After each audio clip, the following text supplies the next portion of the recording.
Assalamualaikum warahmatullahi wabarakatuh. Kali ini saya akan mereview pertemuan 1 sampai 7. Pertemuan 1 kita belajar tentang jenis-jenis infrastruktur, jenis-jenis bangunan, dan project development requirements. Apa sih yang dimaksud dengan project development requirements? Adalah urutan pembangunan suatu proyek. Nah, di sini kita memahami tentang kuat beton, tentang semen, perawatan beton, tentang struktur kayu dan baja. Pertemuan 2 berisi macam-macam jenis kayu, penjelasan tentang kekuatan kayu, dan dijelaskan tentang keawetan kayu tersebut. Bagian-bagian kayu ada kulit, kambium, kayu gubal, kayu teras, hati, serat, pori-pori, jari-jari kayu, lingkaran, tumbuh. Nah, di sini ada kelas kayu menurut tingkat kekuatan. Ada kelas kuat 1, kayu jati, 2, 3, 4, 5. Ini ada berat jenis kering udara, kg, dm kubik, tegangan yang diperkenankan, newton per milimeter persegi, misalnya kelas kuat 2, 0,90 sampai 0,60. Di sini ada tegang kuat yang diperkenalkan 10, 8,5, 2,5, 1,5, itu pula seterusnya.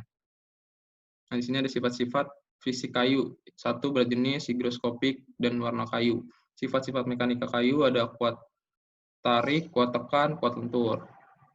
Pertemuan 3, agregat, yaitu mengurangi susut pada beton, sifat yang tahan terhadap benturan, yang dapat mempengaruhi ikatan dengan pasta semen, yang terakhir mempengaruhi keekonomisan beton. Nah, di sini ada agregat menurut ukurannya, agregat kasar dan agregat halus. Agregat kasar ini terdiri dari batuan pecah dan kerikil yang tertahan pada saringan nomor 4 atau saringan 4,7. Kalau agregat halus yang lolos dari saringan nomor 4. Nah, di sini ada tabelnya. Ukuran ayakan 37,5, 25, 19, dan seterusnya. Di sini ada WC, BC, base. WC ini water cement, BC ini base cement, sudah base, misalnya 12,5. Water semennya 90 sampai 100 dan base semennya 75 sampai 90 dan base semennya 60 sampai 78 untuk ukuran ayakan 12,5. Nah, di sini ada perbedaan angular dan rounded. Angular ini permukaan batu yang kasar, rounded ini permukaan batu yang halus. Nah, di sini ada mekanisme lekat bond antara agregat dan pasta semen. Ada ikatan fisik, ikatan kimia, kekuatan, toughness atau kekerasan, hardness. Ikatan fisik ini permukaan yang kasar dapat mengembangkan ikatan yang baik dengan pasta semen. Ikatan kimia ini mengikat pada pasta semen secara kimiawi, kekuatan tergantung pada ikatan antara pasta semen dan agregat tersebut. Jadi kalau agregatnya bagus, semen betonnya juga bagus.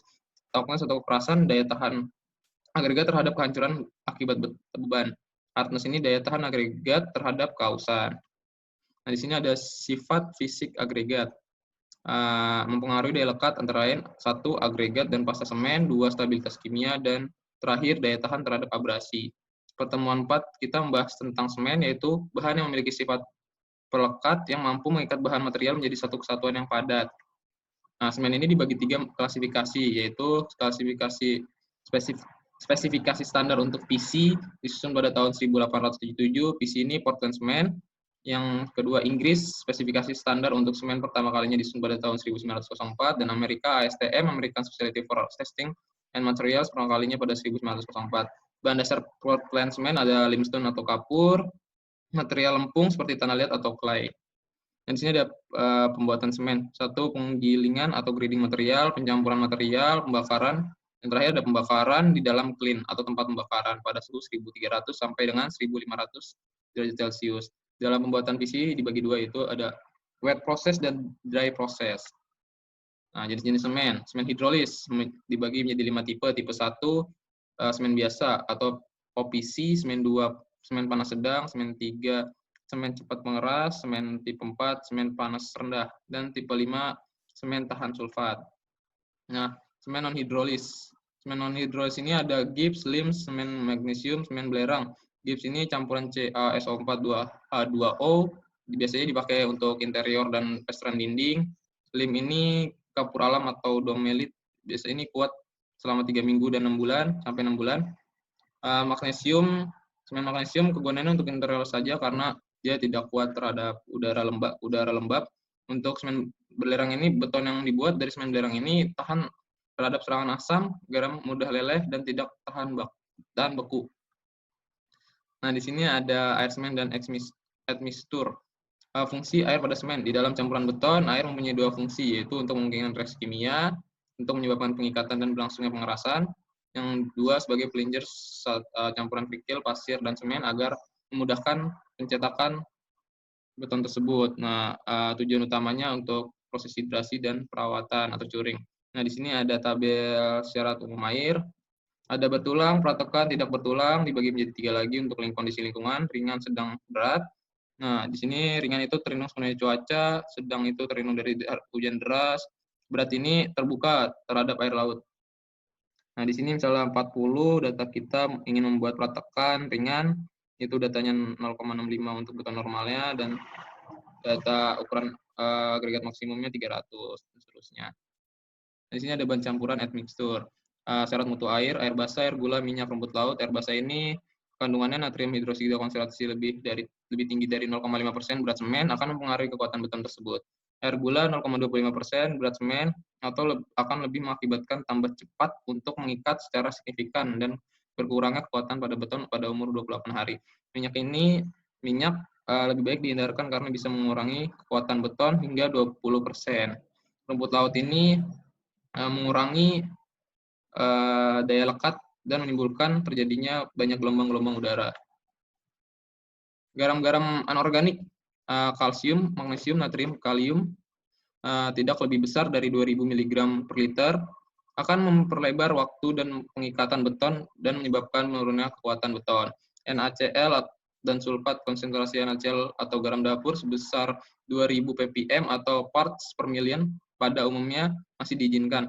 Air asam, semakin tinggi nilai asam, semakin sulit kita mengolah beton. Karena itu, penggunaan air pada pH di atas 3 harus dihindarkan. Beton segar, pertemuan 6.